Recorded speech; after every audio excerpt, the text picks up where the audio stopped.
everyone, this is Mrs. Mess Hall, and today we are making roasted chicken with roasted vegetables and potatoes. So we will start by taking our chicken and a few paper towels and drying the skin.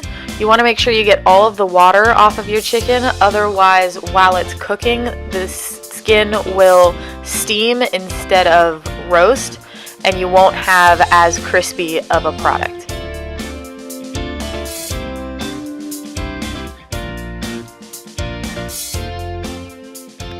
Now we're going to mix together all of our seasonings. We're going to start with some oil, and it's best to get all of it in your container, not on the cutting board. And we're going to stir in all of our seasonings. So the reason I put all the seasonings in the oil is to help with even coating all across the chicken. Instead of sprinkling your seasonings directly on the chicken, you can end up with certain patches that have more of one seasoning and less of others. This allows for an even distribution of all seasonings. Now we're just going to crush 3 cloves of garlic. You want to make sure that they're pretty well crushed, but that's all we're going to do. These are going to be stuffed on the inside of our chicken, so there's no need to mince or chop these at all.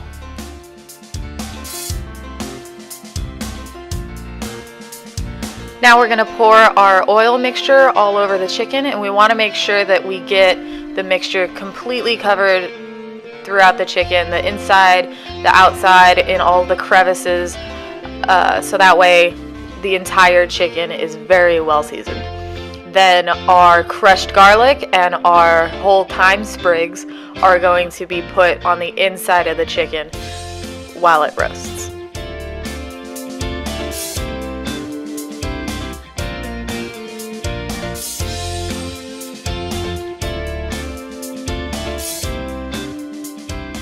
And we want to let this marinate for about 30 minutes before we start roasting. So as our chicken's marinating, we can start prepping our pearl onions. You could use regular white onions. I just like the pearl onions for roasting because they stay whole, whereas if you use bigger onions, they tend to fall apart and you get these mushy, smaller pieces.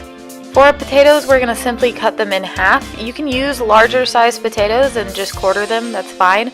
But I do like gold potatoes, whether they're Yukon or these smaller ones. They just have a very buttery flavor and are really delicious.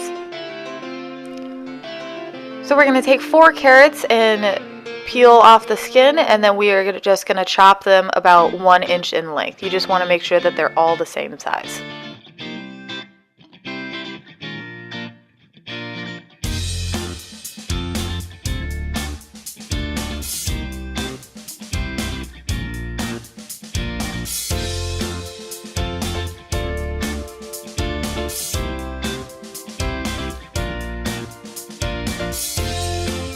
Now we're going to prep our Brussels sprouts, and I honestly have no idea where the negativity around Brussels sprouts has come from because I think they are delicious.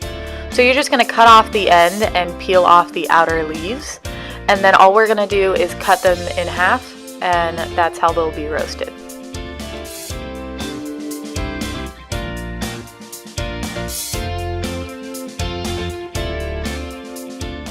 So once we have all of our vegetables cut, we're just going to drizzle them with some olive oil and season with salt, pepper, and some granulated garlic.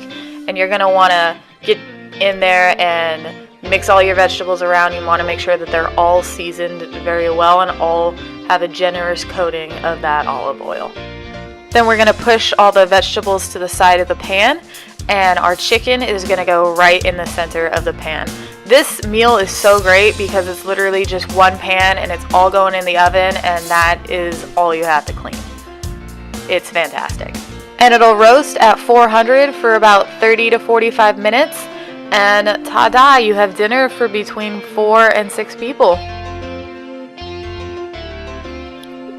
So to break down the chicken, it can be a little tricky. First, with the thigh and leg, you're going to want to cut the skin as close to the breast as possible, and then we're just going to flip the chicken over and pull back the leg until the bone is popping out of the socket. And then you just cut straight through the meat, and then, pops right off. Then for the wing, you're going to go ahead and cut all around the wing until you hit the bone. You want to cut through everything, and then same process, you're just going to twist the wing and pop it out of its socket too, and then just cut straight through the tendons.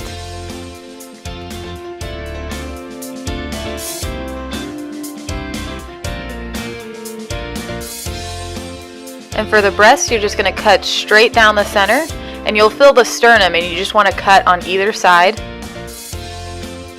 and follow the rib cage down the back.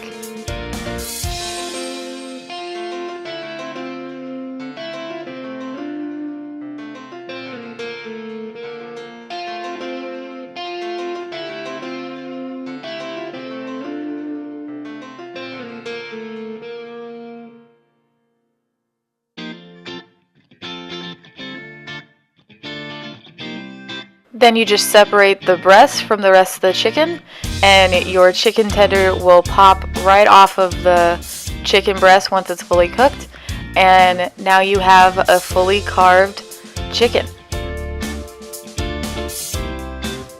So I hope everyone liked the video and liked the recipe. If you liked the video, please hit the like button and subscribe to my channel. See you next week.